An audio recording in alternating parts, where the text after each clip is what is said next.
मुझे चिंता इस बात की है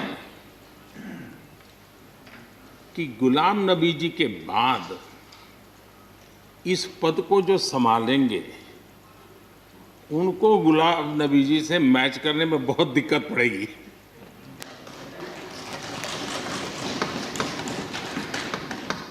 क्योंकि गुलाम नबी जी अपने दल की चिंता करते थे, लेकिन देश की और सदन की भी उतनी ही चिंता करते थे। ये छोटी बात नहीं है जी, ये बहुत बड़ी बात है जी।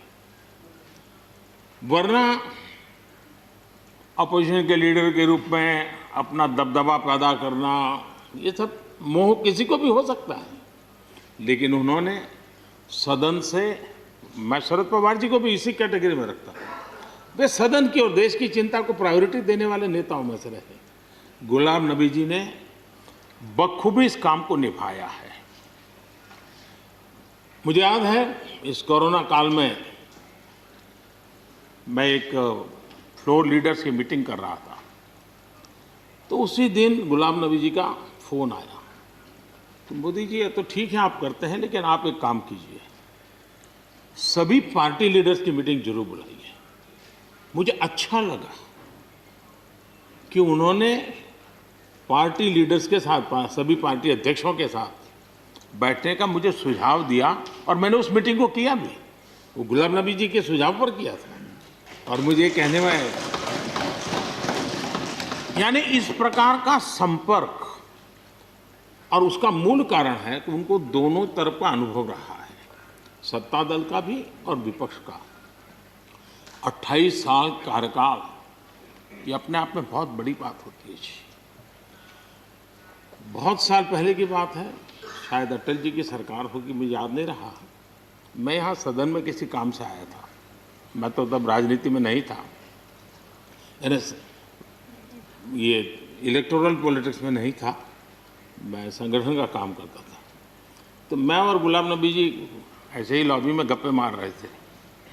अब जैसा पत्रकारों का स्वभाव रहता है, बराबर नज़र लगाए बैठे थे कि ये दोनों का मेल कैसे हो सकता है।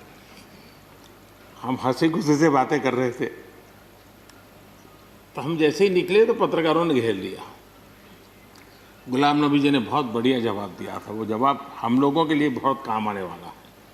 उन्होंने कहा, भाई देखिए, आप लोग हमको अखबारों में या टीवी माध्यमों में या पब्लिक मीटिंग में लड़ते झगड़ के देखते हो, लेकिन सचमुच में इस छत के नीचे हम जैसे एक परिवार का वातावरण कहीं नहीं होता है। इतनी हमारी आत्महत्या होती है, इतने सुख दुख होते हैं। ये जो स्पिरिट है, वो स्पिरिट अपने आप में बहुत बड़ी बात होती है। गुलाम नबी जी का एक शौक शायद बहुत कम लोगों को पता होगा, और कभी उनके साथ बैठोगे तो बताएंगे। हम सरकारी बंगलों में रहते हैं, तो बंगले की दीवारें, अपना सोफा सेट, उसी के आसपास हमारा दिमाग रहता है। लेकिन गुलाम नबी जी ने उस बंगले में जो बगीचा बनाया है, यानी एक प्रकार से कश्मीर की घाटी की याद दिला दे, ऐसा बगीचा बनाया है। और इसका उनको गर्व भी है, वो समय देते हैं, नई नई चीज़ें जोड़ते हैं, और हर बार जब कंपटीशन होती है तो उनका बंगला नंबर 1 ले आता है। यानी अपने सरकारी जगह को भी कितने प्यार से संभालना, यानी बिल्कुल मन से उन्होंने इसको संभाला है। जब आप मुख्यमंत्री थे, मैं भी एक राज्य का मुख्यमंत्री के नाते काम करता था, हमारी बहुत गहरी निकटता रही उस कालखंड में। शायद ही कोई ऐसी घटना मिल सकती है कि जबकि हम दोनों के बीच में कोई संपर्क सेतु न रहा हो। एक बार गुजरात के यात्री, क्योंकि जम्मू कश्मीर में जाने वाले टूरिस्ट में गुजरात बहुत बड़ा नंबर रहता है, और टेररिस्टों ने पर हमला कर दिया, करीब 8 लोग शायद मारे गए। सबसे पहले गुलाम नबी जी का मुझे फोन आया,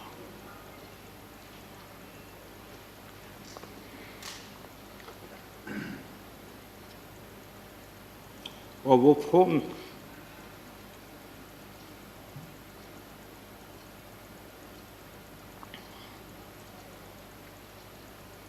सिर्फ सूचना देने का नहीं था,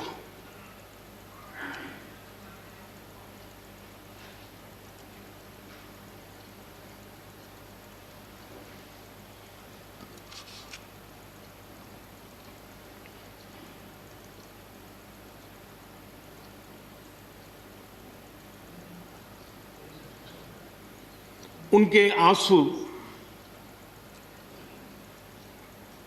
रुक नहीं रहे थे। फोन पे उस समय प्रणब मुखर्जी साहब डिफेंस मिनिस्टर थे। मैंने उनको फ़ोन किया, मैंने कहा साहब अगर फोर्स का हवाई जहाज़ मिल जाए डेड बॉडी को लाने के लिए। रात देर हो गई थी। प्रणब मुखर्जी साहब ने कहा आप चिंता मत कीजिए, मैं करता हूँ व्यवस्था।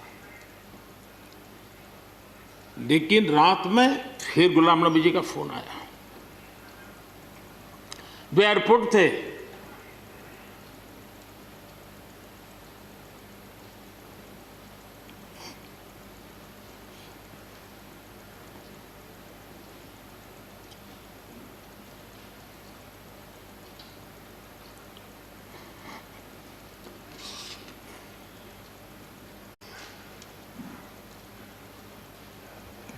एयरपोर्ट से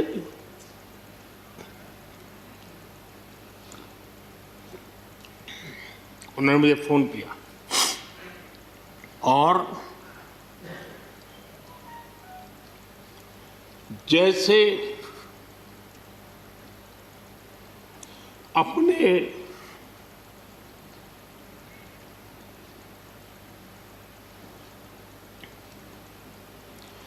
परिवार के सदस्य की चिंता करें,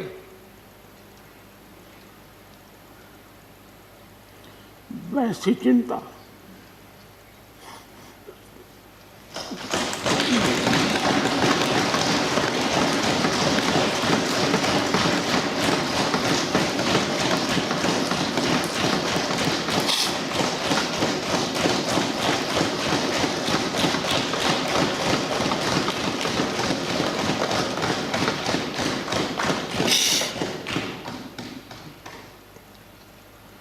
पद, सत्ता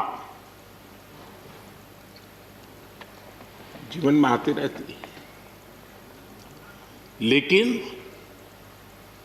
उसे कैसे पचाना,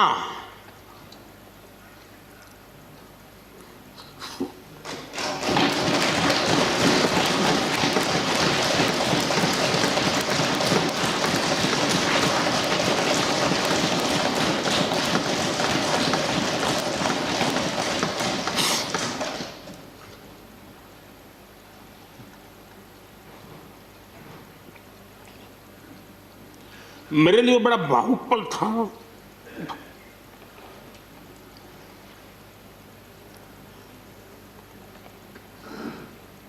दूसरे दिन सुबह फोन आया कि मोदी जी सब लोग पहुंच गए।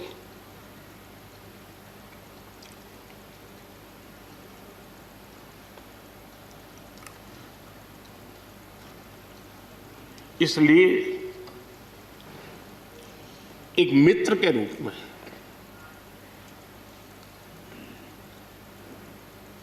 गुलाम नबी जी को घटना और अनुभव के आधार पर मैं आदर करता हूं।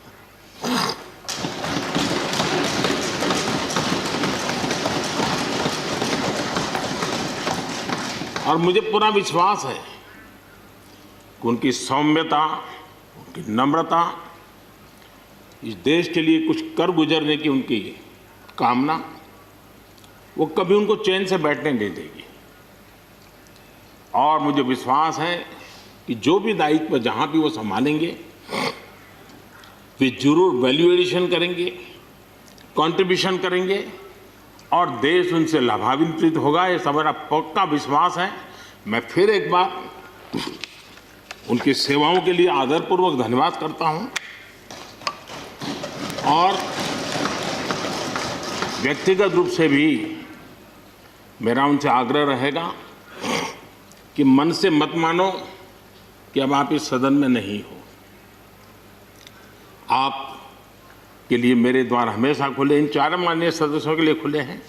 आपके विचार, आपके सुझाव, क्योंकि देश में सब बहुत ज़रूरी होता है, ये अनुभव बहुत काम आता है, मुझे मिलता रहेगा, ये अपेक्षा मैं रखता ही रहूँगा।